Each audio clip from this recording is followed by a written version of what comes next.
Hello, guys. My name is Ahmed Ali for the Unscripted Talks here in Dub Radio. It's too sad to realize we are still under the bondage of our own in terms of governance, politics, in terms of leadership. Whenever the government find itself at a very tight situation with the citizenry, it tends to appoint a leader in a certain docket with regards to a particular region, which is identified with a particular tribe. You understand? So when the guys from that region see one of their own appointed into a position, then they forget about fighting for their rights, and now they believe, oh, since one of our own has already been appointed in a certain position, then everything is right. What am I speaking about? You saw after the protest, we saw that four of the ODM strong members were nominated into the cabinet. That is Joho, speaking of the former Kakamega Governor Wycliffe Oparanya, MP for Ugunja Opiyo Wandayi, and also John Mbari. What happened with that effect is that now people felt one of their own is part of government, and there is no need to fight government, because if it fights government, it feels like fighting one of their own. They forget that the fight was not about having one of their own there. The fight was about having competent personnel in those positions. I'm speaking with regards to the rally that the president did hold just the other day at Tarakaniti, and also after that, he went to Mombasa. It is sad to realize and see how easy the citizenry can be manipulated using money, because it is alleged the audience that we were seeing there was allegedly paid 500 bob each to attend the rally and cheer up the president. Now, that's a very dangerous show, because if as a president you reach a point where by now you have to pay people to support you, then it means you are not popular. You are not a darling of the people anymore. So people are simply there for money. And you as the president, can't you see that people are angry to an extent they can accept 500 bob to come and cheer you? This is the weapon that President Ruto has continuously used to make sure that even as you are oppressed, or you always be blinded to see the reality. And it is so sad. I'll just play a video here by Boniface Mwangi. They were released yesterday, actually, from the protest they did held the other day. Yeah, with regards to trying to appreciate the lost souls during the demonstrations. It is sad to realize that the parents, you remember that guy who was, thrown to tear gas, which landed in his private parts, and later on succumbed to it. It is sad to realize that the police even arrested both the parents, the mom and the dad, who were the guardians of that specific guy. How insensitive could the police be to arrest such kind of person? To an extent, even one person was just coming from the mortuary to process documents for one of his kins. Unfortunately, he wasn't even part of the protest and was, arrested.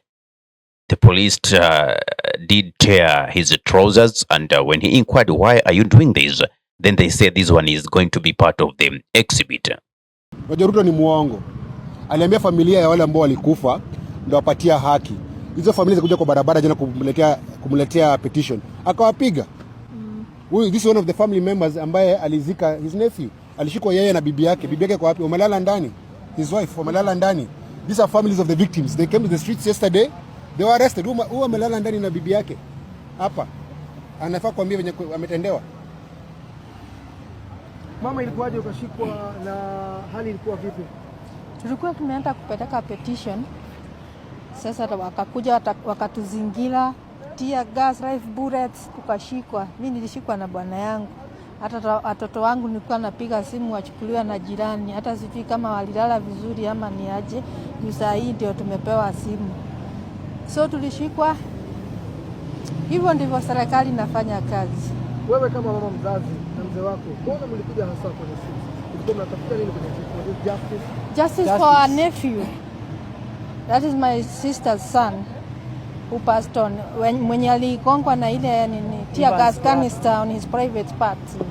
Huyo sasa Evans Kilato. Sorry, tuliona vile rais akizungumzia akisema families ambao wamekuwa affected, watu ambao wamekuwa wamedhulumiwa watakuwa compensated. Sisi kama upate hiyo habari na sisi kama itafanyika. Haitafanyika juu saa hii wameanza kusema hawana witnesses.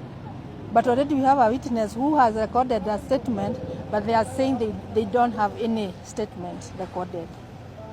Boni, kuna kitu tutazungumzia kuhusu hiyo statement ya rais kwa watakuwa compensated families ambao wamekuwa affected. Unajua kwamba rais anapenda kuzungumza sana. All he does is talk but no action. Badala ya kusema watalipwa, si alipe basi. Badala ya kusema watalipwa, ite mkutano waseme kwamba nini familia kujeni, itani majina, leteni details, OB number, then hiyo kazi ianze, si mdomo tu. Mdomo ambao anapiga ni kupatia watu kazi kwa serikali, wale ambao marafiki zake, kwa sababu the same wanakimiza ku point cabinet, the same wanafaa kwa point watu ambao wanaweza kuwa na verify these claims za wale ambao wamekufa. You can see how insensitive the National Police Service has been. They transformed it from a police force to a service. But still, it is the same mechanisms of using force that they're employing. It is no longer a service. Are we under authoritarian rule whereby the leader takes it all, dictates whatever he feels like taking? What direction are we heading?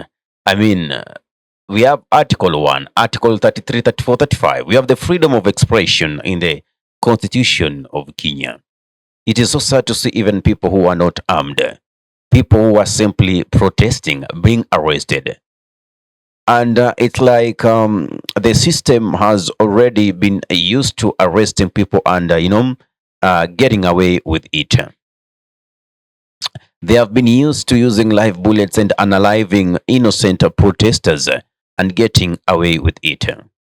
There was this particular video that a certain guy was showing Ruto the graveyard, and he told Ruto, no matter what you do, no matter what wealth you try and embezzle and steal from the Kenyans, at the end of the day, that is your place.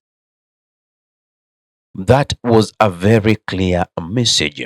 And trust me, all these oppressors that you are seeing, in the next 10, 15 years, it might seem long, but trust me, we are going to have them buried deep, deep, deep inside the graves. Life is too spiritual. No matter what you do at the end of the day, in Islam, we do say, Kul nafs dalkal maut. Every soul shall taste death. You understand them? So no matter what they do, no matter the kind of operation they try to put on us, at the end of the day, they will still die. And we cannot wait for them to die for us to, rectify the wrongdoings that they are doing to the polity. Injustices are continuing all over. I'm still going back to these people the sycophants, who are happy by having, people like, Hassan Joho, people like Oparanya, Wandai, and Mbadi being into those CS positions. ODM, if you don't know, you've just immersed yourselves in a deep hole that you won't even liberate yourself from. Whenever there'll be problems with the energy sector, electricity, you'll be blamed. In the corporate development, in the national treasury, if you say so and so is not paid, so and so is not paid, you'll be told, but you're the ones who are holding that docket. You understand that? When you'll be told about the issues with the blue economy, maritime affairs, and also mining, You'll be told, but the dockets are on your hands. You understand that? So at the end of the day, you don't just go somewhere because you are too hungry to eat, but also try to be wise. There's this saying that goes, knowing somebody else is intelligence. Knowing yourself is wisdom. Knowing somebody else is intelligence. Knowing yourself is wisdom. Mastering other people is energy. Mastering yourself is power. The moment you realize that what you have is enough, then you realize you are very rich. I leave it at that juncture for you to integrate the message, ponder upon it, and forge the way forward. Ahmed Khalif is my name for the Unscripted Talks here in Dub Radio. Assalamu alaikum warahmatullahi wabarakatuhu. Kwa timba kali za Afrika, Dub Radio ndio mpango mzima.